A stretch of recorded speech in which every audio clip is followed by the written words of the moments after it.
नमस्कार बालमित्रांनो. महिला प्रबोधन मंडळ नागपूरद्वारे आयोजित संस्कार कवच या मालिकेअंतर्गत तुम्ही रामायण महाभारतातील अनेक कथा ऐकलेल्या आहेत. आज ही उर्मिलाजी तुम्हाला रामायणातील अशाच काही पण न ऐकलेल्या कथा सांगणार आहे बरं का. प्रभू रामचंद्राचे अवतार कार्य संपवून स्वर्गलोकात प्रस्थान करण्यासाठी त्याचा वेळ आला होता. आता त्याच्यासाठी त्यांना किती कालावधी आहे हे सांगण्यासाठी प्रत्यक्ष यमराज रामाकडे येत होते. मात्र हनुमान त्यांना सारखे सारखे परतवून लावत होते, कारण हनुमानाला प्रभू रामचंद्र अजून आपल्याबरोबर राहावेत असंच वाटत होतं. रामचंद्रांच्या हे लक्षात आले. एकदा दोघंही फेरफटका मारायला निघाले. फेरफटका मारायला निघाले असता प्रभू रामचंद्रांनी काय केलं, मुद्दामच हेतुपूर्वक आपली अंगठी एका दगडाच्या फटीमध्ये पाडली आणि हनुमानाला ती आणण्यास सांगितली.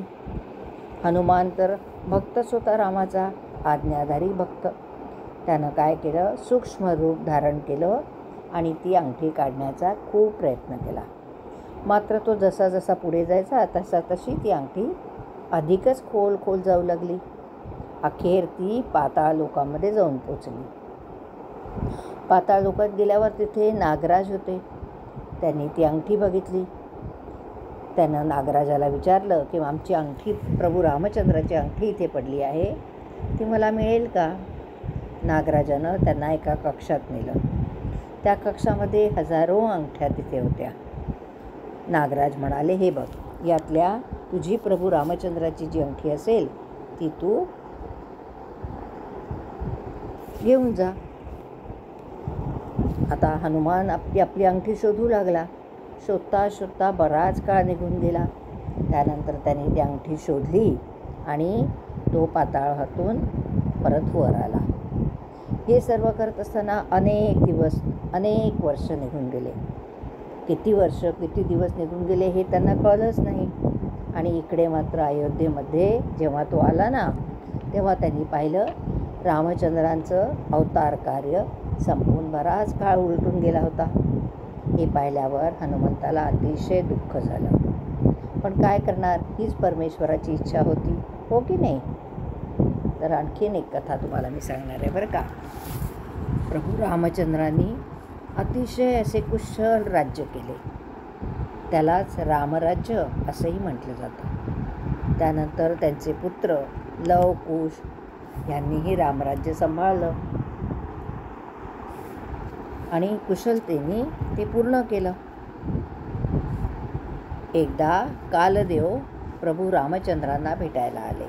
कालदेव म्हणजे कोण माहिती आहे ना? प्रत्यक्ष मृत्यूचे देवता.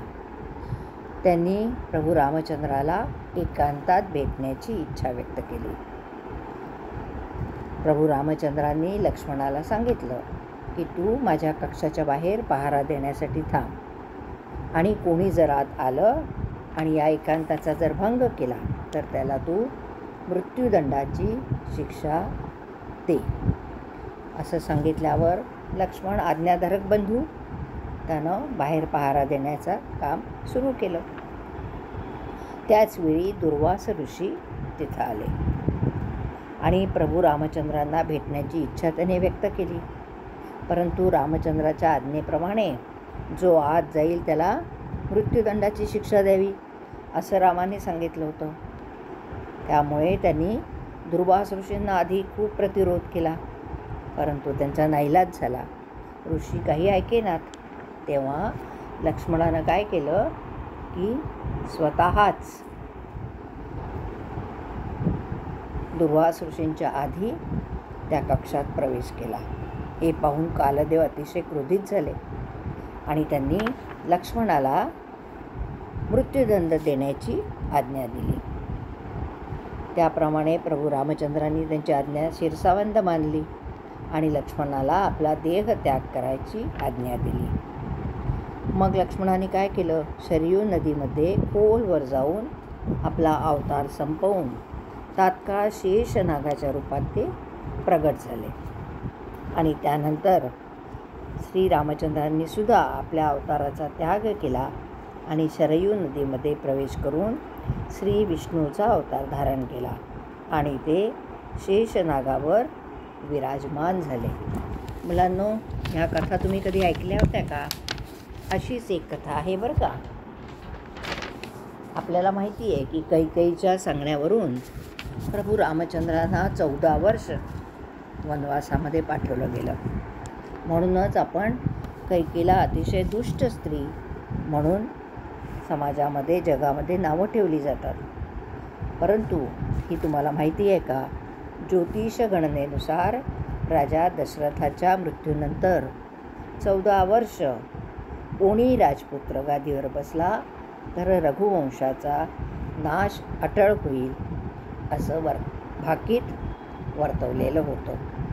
आणि म्हणूनच राणी कैकेयीनं प्रभू रामचंद्राला आपल्या वरानुसार, आपल्या आज्ञेनुसार वनवासामध्ये पाठवलं आणि अशा प्रकारे तिनं रघुवंशाचा नाश होण्यापासून वाचविले. त्यामुळेच कैकेयीला आपण जितकी वाईट